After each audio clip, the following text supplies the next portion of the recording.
അസ്സലാമു അലൈക്കും വറഹ്മത്തുള്ളാഹി വബറകാത്ത്. പ്രിയമുള്ളവരെ, നമ്മുടെ ഓരോ അവയവങ്ങളെ കൊണ്ടും ഇബാദത്ത് ചെയ്യാൻ നമുക്ക് പറ്റണം. നമ്മുടെ അവയവങ്ങളെ കൂട്ടത്തിൽ വളരെ പ്രധാനപ്പെട്ടതാണ് കണ്ണ് എന്നുള്ളത്. അലം നജ്അൽ ലഹു ഐനൈൻ, അവന് ഞാൻ 2 കണ്ണ് നൽകിയിട്ടില്ല എന്ന് അള്ളാഹു സുബ്ഹാനഹു വ തആല ചോദിക്കുന്നുണ്ട്. ഈ കണ്ണുകൊണ്ട് നമുക്ക് നന്മ ചെയ്യാം, തിന്മയും ചെയ്യാം. നന്മ ചെയ്യുന്നത് അതിനുള്ള നന്ദിയാണ്, ശുക്റാണ്. അൽ ഐനാനി സിനാഹുമ അൻ നദുറു, 2 കണ്ണ് അതിൻ്റെ വ്യഭിചാരമാണ് നോട്ടമെന്ന് മഹാനായ റസൂലുള്ളാഹി തങ്ങൾ പഠിപ്പിക്കുന്നുണ്ട്. അപ്പം കണ്ണുകൊണ്ട് തിന്മ ചെയ്യാം. ഇനി നന്മ ചെയ്യുന്ന രൂപം എങ്ങനെയാണ്? അന്നദുറു ഇല സലാഹത്തി അഷ്യ, 3 വസ്തുക്കളിലേക്ക് നോക്കൽ ഇബാദത്താണ്. നോക്കുമ്പോൾ തന്നെ അത് പുണ്യകർമ്മമാവുകയാണ്. അതിൽപ്പെട്ട ഒന്നാണ് മാതാപിതാക്കൾ. അവരുടെ മുഖത്തേക്ക് നോക്കൽ ആരാധനയാണ്, ഇബാദത്താണ്, പുണ്യകർമ്മമാണ്. എത്രത്തോളം മൻ നദറ ഇലാ വാലിദൈഹി നദറ റഹ്മത്തിൻ, കാരുണ്യപൂർവം മാതാപിതാക്കളുടെ മുഖത്ത് നോക്കിയാൽ കഹജ്ജത്തിൻ, അവൻ ഹജ്ജ് ചെയ്തവനെ പോലെയാണ്, ഉംറ ചെയ്തവനെ പോലെയാണ് എന്നൊക്കെ നമുക്ക് കാണാൻ കഴിയും. മഖബൂലായ ഹജ്ജും ഉംറയും ചെയ്ത പുണ്യം മാതാപിതാക്കളുടെ മുഖത്ത് നോക്കുമ്പോൾ ലഭിക്കുകയാണ്.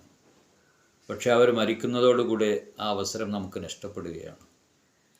ഡെയിലി കുറഞ്ഞ സമയം മാതാപിതാക്കളുടെ മുഖത്ത് നോക്കാൻ വേണ്ടി നാം നീക്കിവെക്കുക. അതേപോലെ മറ്റൊന്നാണ് കഅബാലയം. കഅബയിലേക്ക് നോക്കിയിരിക്കൽ പുണ്യമാണ്. പക്ഷെ അത് അവിടെ പോകുന്ന ആളുകൾക്ക് മാത്രമേ അതിന് സാധിക്കുകയുള്ളൂ. നമ്മുടെ വീട്ടിൽ നിന്ന് സാധിക്കുകയില്ല. ഹജ്ജിനും ഉംറയും ഒക്കെ ഉദ്ദേശിച്ച് പോകുന്ന ആളുകൾ അതിനു വേണ്ടി കുറച്ച് സമയം നീക്കി വെക്കുക, കഅബ നോക്കിയിരിക്കാൻ വേണ്ടി. നോക്കിയിരിക്കൽ തന്നെ പുണ്യമാണ്. മറ്റൊന്നാണ് പരിശുദ്ധ ഖുർആൻ. ആ ഖുർആൻ അള്ളാഹുവിൻ്റെ കലാമാണെന്നുള്ള ചിന്തയോടുകൂടെ അതിലേക്ക് നോക്കി നിൽക്കുക. നമുക്കറിയുന്ന സൂറത്തുകൾ യാസീനൊക്കെ ഓതുമ്പോഴും മുസഹഫ് മറിച്ച് അതിൽ നോക്കി ഓതുക. എന്നാൽ ഓതിയ പ്രതിഫലവും നോക്കിയ പ്രതിഫലവും 2 കൂലി ലഭിക്കും. പലപ്പോഴും നാം ആ അവസരം നഷ്ടപ്പെടുത്താറുണ്ട്. നമ്മുടെ കണ്ണ്, ആ കണ്ണുകൊണ്ട് ഒരു 5 മിനിറ്റ് സമയം ആ കലാമിൽ ഉടക്കിയാൽ, അള്ളാഹുവിൻ്റെ കലാമ് നോക്കാൻ വേണ്ടി നാം ഉപയോഗിച്ചാൽ അത് എത്രമേൽ മഹത്വമുള്ളതാണ് എന്ന് നാം മനസ്സിലാക്കണം. പിന്നെ ഇലൽ ബഹരി, കടലിലേക്ക് നോക്കലും പുണ്യമാണ് എന്ന് കാണാം. കടൽ എന്ന് പറഞ്ഞാൽ അത് അത്ഭുതത്തിൻ്റെ കലവറയാണ്. വീക്കെൻഡിൽ, ആഴ്ചയിലൊക്കെ ബീച്ചിൽ പോവാറുണ്ട്. ആ സമയത്ത് കടലിലേക്ക് നോക്കിയിരിക്കുക അത്ഭുതങ്ങളുടെ കലവറയാണ്. ആ കടലിൻ്റെ ഇരമ്പൽ ശബ്ദം കേട്ട് നിൽക്കുമ്പോൾ പടച്ച റബ്ബിനെ കാണാൻ കഴിയും. എന്തെല്ലാം അത്ഭുതങ്ങളാണ് കടലിലുള്ളത്! എത്ര മത്സ്യങ്ങളാണ്! കോടാനക്കോടി മത്സ്യങ്ങൾ, വിവിധ വർണ്ണമുള്ള മത്സ്യങ്ങൾ, പവിയം, അതേപ്രകാരം തന്നെ രത്നങ്ങൾ. കോടാനക്കോടി ആളുകളുടെ അന്നത്തിൻ്റെ വകുപ്പ് അതൊക്കെ കടലാണ്. കടലിൽ നിന്ന് മത്സ്യബന്ധനം നടത്തി ജീവിക്കുന്ന കോടാനക്കോടി ആളുകൾ. ഇങ്ങനെ ഒരുപാട് അത്ഭുതങ്ങൾ കടലിലെ തീരത്ത് പോയി നിന്ന് നാം ഒന്ന് അകക്കണ്ണുകൊണ്ട് നോക്കിക്കാണുമ്പോൾ നമുക്ക് കാണാൻ കഴിയും.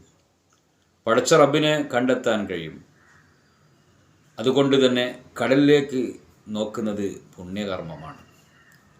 ചുരുക്കത്തിൽ അള്ളാഹു സുബ്ഹാനഹു വ തആല നമുക്ക് നൽകിയ ഈ കണ്ണ്, അതിൻ്റെ കാഴ്ച ഒരു പ്രായമെത്തുമ്പോൾ പലർക്കും നഷ്ടപ്പെട്ടു പോകും. പ്രത്യേകിച്ച് ഷുഗറൊക്കെ കൂടുന്ന ആളുകൾക്ക് കാഴ്ച നഷ്ടപ്പെടും. തിമിരം ബാധിച്ചു, ഒരു ഓപ്പറേഷൻ ചെയ്തു, പിന്നെ നരമ്പിനെ ബാധിച്ചു, ഓപ്പറേഷൻ ചെയ്തിട്ടും കാഴ്ച കംപ്ലീറ്റ് നഷ്ടപ്പെട്ടു.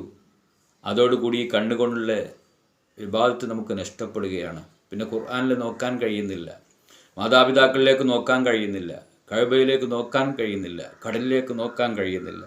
അതുകൊണ്ട് നമ്മുടെ ഈ കണ്ണുകൊണ്ടുള്ള ആരാധന, ആ കണ്ണ് പ്രവർത്തിക്കുന്ന സമയത്ത്, ഉപയോഗിക്കാൻ പറ്റുന്ന സമയത്ത് നാം നിർവഹിച്ചിരിക്കണം.